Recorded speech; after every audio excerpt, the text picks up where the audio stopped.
क्या आपने कभी कसम खाकर कहा है कि दिल्ली की सड़क पर हुई एक छोटी सी टक्कर में आपने शीशे टूटते देखे थे, लेकिन बाद में पता चला कि वहां तो कोई शीशा टूटा ही नहीं था? या शायद आपने उस मशहूर मनोवैज्ञानिक टेस्ट के बारे में सुना हो, जहां लोग बास्केटबॉल के पास गिनने में इतने मगन होते हैं कि वे खेल के बीच से गुजरने वाले एक गोरिल्ला सूट पहने इंसान को देख ही नहीं पाते। ये सिर्फ कोई मजेदार पहेलियां नहीं है। ये इस बात की तरफ इशारा करती हैं कि आपका दिमाग असल में कैसे काम करता है। आपका दिमाग वह याद रखता है जो आपके काम का है, न कि वह जो पूरी तरह से सच है। और एक बार जब आप यह समझ लेते हैं कि यह कोई कमी नहीं है, बल्कि आपको तुरंत फैसले लेने में मदद करने वाली एक खूबी है, तो आप अपने सीखने, काम करने और याद रखने का तरीका बदल सकते हैं। एक क्लासिक एक्सपेरिमेंट के बारे में सोचिए, जहां लोगों को मुंबई की सड़क पर हुई एक छोटी सी कार दुर्घटना का एक ही वीडियो दिखाया गया। बाद में उनसे गाड़ियों की रफ्तार का अंदाजा लगाने को कहा गया, लेकिन इसमें एक पेंच था। रिसर्च करने वालों ने सवाल में सिर्फ एक शब्द बदल दिया। जब उन्होंने जोरदार टक्कर शब्द का इस्तेमाल किया, उशी दई बैतन दी, तो वीडियो देखने वालों ने टकराई शब्द वाले सवाल की तुलना में रफ्तार का अंदाजा काफी ज्यादा लगाया। एक हफ्ते बाद वह एक शब्द उनके दिमाग में इतना गहरा बैठ गया था कि जोरदार टक्कर वाले ग्रुप के एक तिहाई लोगों को सड़क पर टूटे हुए शीशे बिखरे हुए याद थे, जबकि वहां कोई टूटा हुआ शीशा था ही नहीं। उस एक शब्द ने कहानी को उस तरह मोड़ दिया जैसा उनके दिमाग ने सहेजना चाहा, और एक भावना से मेल खाने के लिए पूरी पुरानी बात ही बदल दी। एक और मशहूर टेस्ट इस बात को और भी साफ करता है। मान लीजिए आपसे बास्केटबॉल पास करने वाले लोगों का एक वीडियो देखने को कहा जाता है, और आपका काम सिर्फ उनके पास गिनना है। आपका पूरा ध्यान उसी पर है। आप सिर्फ गेंद पर नजर रखे हुए हैं। ठीक इसी बीच गोरिल्ला सूट पहने कोई इंसान कोर्ट के बीच से गुजरता है, रुकता है, अपनी छाती पीटता है और चला जाता है। इसमें कई सेकंड लगते हैं। फिर भी यह काम करने वाले लगभग आधे लोग उस गोरिल्ला को देख ही नहीं पाते।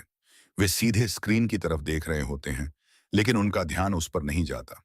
अगर आपका ध्यान किसी एक काम में पूरी तरह से लगा हुआ है, तो आपके आसपास की सबसे साफ और अजीब चीजें भी अस्त आपकी नजरों से ओझल हो सकती हैं। इन अजीब बातों को एक साथ जोड़ें तो मुख्य बात एकदम साफ हो जाती है। आप अपने दिमाग में अपनी जिंदगी की कोई परफेक्ट वीडियो रिकॉर्डिंग नहीं रखते। यह एक बहुत ही चुनिंदा और कांट छांट कर रखी गई याद है। आपका ध्यान यह तय करता है कि आप किसे अंदर आने देते हैं। भावनाएं उन बातों को हाईलाइट करती हैं जो आपकी सुरक्षा के लिए मायने रखती हैं। उसका मतलब उन बातों को एक पक्की जगह देता है, और बार बार दोहराना उस याद तक जाने का एक पक्का रास्ता बनाता है। इस प्रक्रिया में काम की बातों के लिए अक्सर एकदम सटीक और सच्ची जानकारी को पीछे छोड़ दिया जाता है। आपका दिमाग कोई फाइल रखने वाली अलमारी नहीं है। यह आगे क्या होने वाला है उसका अनुमान लगाने वाली मशीन है। यह सिर्फ उन्हीं हिस्सों को रखता है जो आपको यह तय करने में मदद करेंगे कि आगे क्या करना है। यह जानना इसलिए जरूरी है क्योंकि आपका दिमाग एकदम साफ तस्वीरें खींचने वाले कैमरे की तरह नहीं बना है। यह लाखों सालों में इस तरह विकसित हुआ है ताकि आपको इस मुश्किल और खतरनाक दुनिया में बचा सके। इसका मुख्य काम है आपको खतरों से बचाना, भरोसेमंद साथी ढूंढना, और भारी दबाव में भी पलक झपकते ही फैसले लेना। उन मुश्किल पलों में स्थिति का एक मोटा मोटा लेकिन काम का अंदाजा होना बहुत कीमती होता है। एक एकदम परफेक्ट और बारीकियों से भरी याद जिसे समझने में 10 मिनट लग जाएं, वह तो आपकी जान ही ले लेगी। दिमाग सटीकता के बदले रफ्तार को चुनता है, और विकास के नजरिए से यह बहुत समझदारी भरा कदम है। यह विकासवादी समझौता हमारी रोजमर्रा की जिंदगी की कई परेशानियों को समझाता है। यह बताता है कि क्यों आप और आपका दोस्त किसी ऐसी याद पर बहस करते हैं जिस पर आपको पूरा भरोसा होता है, लेकिन वह पूरी तरह से गलत होती है। यह समझाता है कि क्यों ऑफिस में एक बहुत ही आसान सी कहानी सबके दिमाग में बैठ जाती है और कंपनी के फैसले तय करती है, आहिश ताहकतीते, जबकि डेटा वाली एक लंबी रिपोर्ट लंच तक सब भूल जाते हैं। यही कारण है कि परीक्षा से एक रात पहले रटी गई बातें हवा हो जाती हैं, जबकि समय देकर और समझकर पढ़ा गया विषय दशकों तक याद रहता है। उपयोगिता हमेशा जानकारी को छोटा कर देती है, और छोटा करने से असल बात अक्सर थोड़ी बदल जाती है। अगर आप इस बात को समझ लें, तो आप खुद को धोखा दिए बिना जानबूझकर यह तय कर सकते हैं कि आपके दिमाग में क्या याद रहे। आइए इस सिस्टम को चलाने वाले बुनियादी तरीकों को समझें। शुरुआत ध्यान से करते हैं। अपने ध्यान को एक बहुत ही संकरी खिड़की की तरह समझें। यह एक एकदम सीधा पड़ने वाली टॉर्च की रोशनी की तरह है। अगर आपकी टॉर्च की रोशनी किसी एक काम पर पूरी तरह से टिकी है, तो जानकारी के बहुत बड़े हिस्से अंधेरे में आपके बगल से गुजर सकते हैं और आपको पता भी नहीं चलेगा। वह अनदेखा गोरिल्ला वाला नतीजा सिर्फ कोई मजाक नहीं है। यह बताता है कि हमारा ध्यान कैसे काम करता है। हम उस रोशनी के दायरे से बाहर की हर चीज को लगभग अनदेखा कर देते हैं। बुनियादी नियम बहुत आसान है। जो बात उस खिड़की से अंदर नहीं जाती, उसे याद नहीं रखा जा सकता। आप किसी नज़ारे का बहुत बड़ा हिस्सा एक साथ अपने दिमाग में नहीं भरते और फिर बाद में जगह बचाने के लिए उसे काट छांट नहीं करते। आप अपनी पूरी हकीकत सिर्फ उन्हीं छोटे और टूटे फूटे हिस्सों से बनाते हैं जिन पर आपके ध्यान की रोशनी पड़ती है। यही वजह है कि आपको बास्केटबॉल और पास की एकदम सही गिनती याद रह सकती है, जबकि कमरे के ठीक बीचों बीच हो रही उस बड़ी सी घटना का आपको बिल्कुल भी एहसास नहीं होता। तो असली सवाल यह उठता है कि आखिर उस रोशनी को कौन दिशा दिखाता है। इसका जवाब है आपके लक्ष्य, अचानक होने वाली घटनाएं, और आपको होने वाले फायदे या नुकसान का एहसास। अगर कोई जानकारी आपको अपना लक्ष्य हासिल करने में मदद करती है, तो वह आपके दिमाग में चमक उठती है। अगर कोई चीज बहुत तेज आवाज वाली या खतरनाक लगती है, जबरदस्ती आपका ध्यान खींच लेती है। वह रोशनी ही तय करती है कि आपकी याददाश्त में क्या जाएगा। अगर आप कल यह तय करना चाहते हैं कि आपको क्या याद रहे, तो आज आपको बहुत सोच समझकर यह तय करना होगा कि आप अपना ध्यान कहाँ लगाते हैं। दूसरा तरीका है भावनाएं। भावनाओं का एक जबरदस्त बहाव एक लाल निशान की तरह काम करता है, जो किसी पल को बहुत जरूरी बता देता है। जब आप अचानक तनाव महसूस करते हैं, तो यह दिमाग के याद रखने की प्रक्रिया को अंदरूनी तौर पर तेज कर देता है। आप चीजों को जल्दी याद कर पाते हैं। यह तहराम स्ताने हैं, जो किसी घटना के बीत जाने के बाद एक नई याद को पक्का और टिकाऊ बनाने का एक जैविक तरीका है। भावनाएं आपके सिस्टम को जोर से बताती हैं कि जो भी अभी हुआ वह बहुत जरूरी है और आपको भविष्य के लिए इसे याद रखना चाहिए। लेकिन जहां भावनाएं यह पक्का करती हैं कि आप याद को सहेज कर रखें, वहीं वे यह वादा नहीं करती कि हर छोटी बात एकदम साफ रहेगी। वे बस घटना के मुख्य हिस्से को सबसे ज्यादा अहमियत देती हैं। आसपास की छोटी छोटी बातें धुंधली पड़ सकती हैं, मिट सकती हैं या मुख्य कहानी के हिसाब से बदल सकती हैं। असल में लैब में हुए टेस्ट से पता चला है कि अगर आप किसी नियंत्रित माहौल में शारीरिक उत्तेजना को रासायनिक तौर पर कम कर दें, तो भावनात्मक घटना को याद रखने की क्षमता काफी कम हो जाती है। उत्तेजना ही वह चीज है जो मुख्य संदेश को दिमाग में छाप देती है, जबकि उबाऊ बातों को मिटा देती है। अब हम दोहराव यानी किसी बात को बार बार सुनने पर नजर डालते हैं। एक ही बात को कई बार देखने या सुनने से आपके दिमाग के लिए उसे समझना काफी आसान हो जाता है और यहीं खतरे की घंटी बजती है। आसानी से समझ में आने वाली बात अक्सर सच जैसी ही लगती है।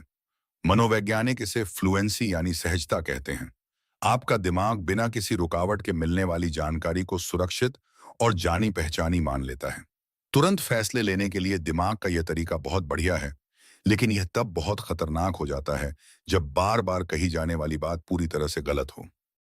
कई अलग अलग स्टडीज से रिसर्च करने वालों ने पाया है कि किसी बात को सिर्फ एक बार और सुनने से ही लोगों के उसे पूरी तरह सच मानने की संभावना 10 से 20% तक बढ़ जाती है। ऐसा तब भी होता है जब कोई नया सबूत नहीं दिया जाता। आदतें बनाने और सीखने के लिए दोहराना बहुत फायदेमंद है, लेकिन यह पूरी तरह से गलत बातों को भी सच होने का झूठा भरोसा दे सकता है। अगर आप रुककर सच्चाई की जांच नहीं करते हैं, तो आप गलत वजहों से खुद पर पूरी तरह यकीन कर सकते हैं।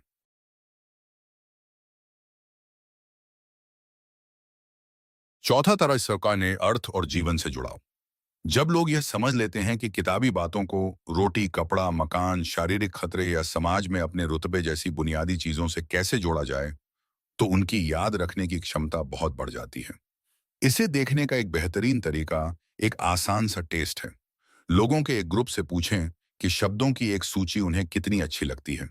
दूसरे ग्रुप से पूछें इनकी जंगल में फंस जाने पर वे ही शब्द उनके कितने काम आएंगे। बाद में बिना बताए उनसे उन शब्दों को याद करने के लिए कहें।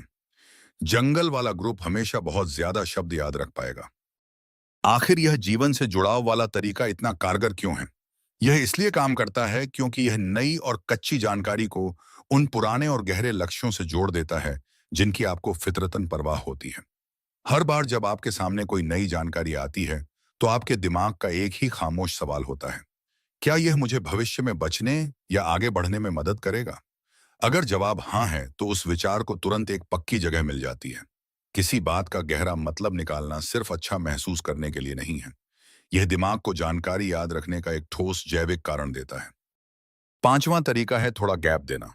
आप किसी जानकारी को कितने समय के अंतराल पर पढ़ते हैं, यह तय करता है कि वह आपको कितने समय तक याद रहेगी। एक साथ सब कुछ रटने से बेहतर है कि आप उसे थोड़ा गैप देकर पढ़ें। आसान नियम, क्योंकि समय बीतने देने से आपके दिमाग को उस विचार को शुरू से दोबारा याद करने के लिए मेहनत करनी पड़ती है। याद करने की यह मेहनत ही दिमाग की नसों के रास्तों को बहुत मजबूत बनाती है। इसे घने जंगल में पगडंडी पर चलने जैसा समझें।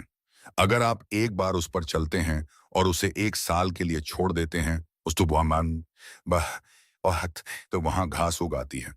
लेकिन अगर आप उस पर दोबारा तब चलते हैं जब वह रास्ता पूरी तरह से बंद होने वाला हो, तो वह पगडंडी हमेशा के लिए पक्की हो जाती है। अच्छे से पढ़ने वाले कई लोग 10 से 20% वाले नियम का इस्तेमाल करते हैं, जो बहुत काम का है।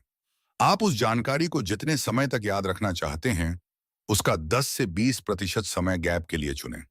अगर आपको कोई बात 2 से 3 महीने तक याद रखनी है, तो उसे पहली बार 1 से 2 हफ्ते बाद दोबारा दोहराने का लक्ष्य रखें। गैप देना एक बहुत ही असरदार फिल्टर की तरह काम करता है। जो बात काम की और मजबूत होती है, वह समय बीतने पर भी याद रहती है। जबकि जो बातें फालतू की होती हैं, ईशान इन्नामयंती, वे अपने आप भूल जाती हैं। इन सभी बातों का असर देखने के लिए असल जिंदगी का एक शानदार उदाहरण लें। अचानक हुई घटनाओं की यादें, फ्लैशबल्ब मेमोरीज। ये बहुत चौंकाने वाली, भावनाओं से भरी सार्वजनिक घटनाओं की यादें होती हैं, जो दिमाग में एकदम छप जाती हैं। सोचिए कि जब दुनिया में कोई बहुत बड़ी खबर आई थी, सुई कमाना महान हुआ पई, तब आप बिल्कुल कहाँ थे? महीनों और सालों बाद भी ये यादें आपके दिमाग में एकदम साफ और पक्की लगती हैं। लेकिन जब रिसर्च करने वाले इन पर बारीकी से गौर करते हैं, तो उन्हें पता चलता है कि असल में इन यादों की बारीकियां भी बिल्कुल वैसे ही मिटने लगती हैं, जैसे रोजमर्रा की आम यादें। सबसे दिलचस्प बात यह है कि लोगों को अपनी यादों पर तब भी बहुत ज्यादा भरोसा रहता है, जब उनकी असल कहानी पूरी तरह से बदल चुकी होती है। आपका आत्मविश्वास असल में इस बात पर निर्भर करता है कि आपको कोई बात कितनी आसानी से याद आ रही है, न कि इस बात पर कि वह कितनी सच है। वह याद इसलिए बहुत साफ और पक्की लगती है, क्योंकि उस समय उसका बहुत गहरा भावनात्मक और व्यक्तिगत मतलब था, न कि इसलिए कि हर एक छोटी बात बिल्कुल सच थी। किसी बात का साफ याद रहना सिर्फ एक भावनात्मक सच्चाई को दर्शाता है। यह कभी भी इस बात की गारंटी नहीं रहा है कि वह बात पूरी तरह से सच भी है। जरा रुकिए और उस गहरे समझौते को देखिए जो आपके सामने है। ध्यान, भावनाएं, बार बार दोहराना, किसी बात का मतलब और थोड़ा गैप देना सिर्फ याददाश्त के अजीब तरीके नहीं हैं। ये सब मिलकर एक साथ इस जटिल दुनिया में आपको तुरंत काम करने में मदद करते हैं। ये जिंदगी की उलझी हुई सच्चाई को एक आसान और साफ रास्ते में बदल देते हैं, जिसे आप आसानी से याद रख सकें। उस रास्ते पर चलना बहुत तेज होता है, और जाहिर है, इसे आसान बनाने के चक्कर में कुछ बारीकियां छूट जाती हैं। छूटी हुई वो बारीकियां बस तेजी से फैसले लेने की एक जरूरी कीमत है। यही वजह है कि हर हफ्ते अपनी टीम को बताई गई एक बहुत ही आसान सी कहानी, एक लंबी चौड़ी और भारी भरकम प्रेजेंटेशन से कहीं बेहतर तरीके से उनका मार्गदर्शन कर सकती है। जब दबाव ज्यादा हो और समय की बहुत कमी हो, तो आसान सी कहानी याद रखना कहीं ज्यादा सरल होता है। हमेशा यह नियम याद रखें, उपयोगिता जानकारी को छोटा कर देती है, और छोटा करने से बात अक्सर थोड़ी बदल जाती है। काम और जिंदगी में सफलता पाने का सबसे बड़ा मंत्र यही है कि आप बिना कोई बड़ी गलती किए आप किए एक आसान रास्ते की तेजी और उपयोगिता का फायदा उठाना सीखें। तो फिर आप इस बेहतरीन तरीके का इस्तेमाल अपनी रोजमर्रा की जिंदगी में सही चीजों को याद रखने के लिए कैसे कर सकते हैं? सबसे पहले आपको अपने विचारों को किसी लक्ष्य से जोड़ना होगा। खुद को साफ साफ बताएं कि यह खास जानकारी कल आपको क्या करने में मदद करेगी। ऑफिस के उन उबाऊ शब्दों की जगह एकदम साफ और जरूरी बातों का इस्तेमाल करें। उसी पे रहने दें, और उसमें थोड़ी सच्ची भावनाएं भी शामिल करें। फिर अपनी टीम या खुद को मुख्य बात बिल्कुल उन्हीं साफ शब्दों में बार बार बताएं, ताकि दिमाग में सही बातों को लेकर एक सहजता बन सके। इसके बाद उस 10 से 20% वाले नियम का इस्तेमाल करते हुए अपनी जानकारी को दोहराने का सही समय तय करें और उस बात को भूलने से ठीक पहले जानबूझकर दोबारा पकड़ लें। जिन जरूरी बातों को आपको याद रखना है, उन्हें सुरक्षा और जीवन के गहरे मतलब से जोड़ें। असल खतरों, मिलने वाले बड़े फायदों, बचने वाले समय या समाज पर पड़ने वाले गहरे असर के बारे में सोचें। जो कुछ भी आपके या आपकी कंपनी के लिए वाकई में बहुत मायने रखता हो, किताबी बातों को असल जिंदगी की जरूरतों से जोड़ने पर ही वे बातें दिमाग में पक्की हो जाती हैं। अब हमें सावधानियों के बारे में बात करनी ही होगी, क्योंकि इस जैविक प्रणाली में कुछ बड़ी कमियां भी हैं। आपको खुद को यह सिखाना होगा कि आप अपने आत्मविश्वास को सिर्फ अपने मन की संतुष्टि समझें, न कि सच्चाई मापने का पैमाना। जब भी आप कोई बड़ा फैसला लेने के लिए किसी आकर्षक और आसान सी कहानी पर निर्भर हों, तो खुद को उसकी सच्चाई जांचने के लिए मजबूर करें।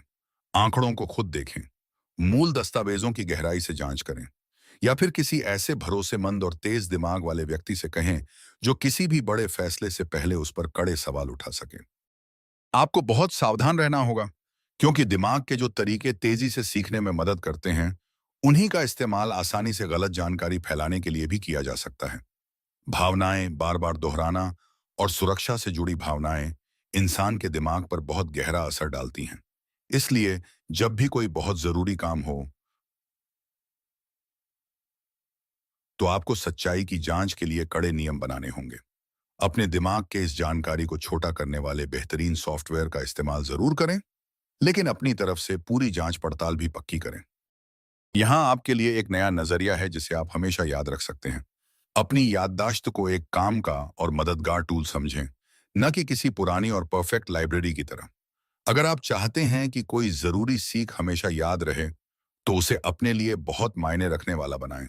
उसमें थोड़ी सच्ची भावनाएं जोड़ें और उसे दोहराने के बीच सोच समझकर समय का गैप दें। लेकिन अगर आपको वह जानकारी बिल्कुल 100% सही चाहिए, तो सिर्फ अपने दिमाग पर भरोसा ना करें। उसे जांचने का एक बाहरी सिस्टम बनाएं। इन दोनों पहलुओं पर महारत हासिल करें और आपके दिन काफी आसान हो जाएंगे। आज सभी और आपके दबाव वाले फैसले भी तुरंत और बेहतर हो जाएंगे। आज हमारे साथ अपना कीमती समय बिताने के लिए आपका धन्यवाद। हमारा मकसद है कि हम आप तक सबसे कीमती विचार और सोचने के तरीके आसान भाषा में पहुंचाएं, ताकि आप और भी समझदार बन सकें। अगर इस विचार ने आपके खुद के दिमाग को देखने का नजरिया बदला है, तो सब्सक्राइब करने के बारे में सोचें और हमारे अगले वीडियो में हमसे जुड़ें।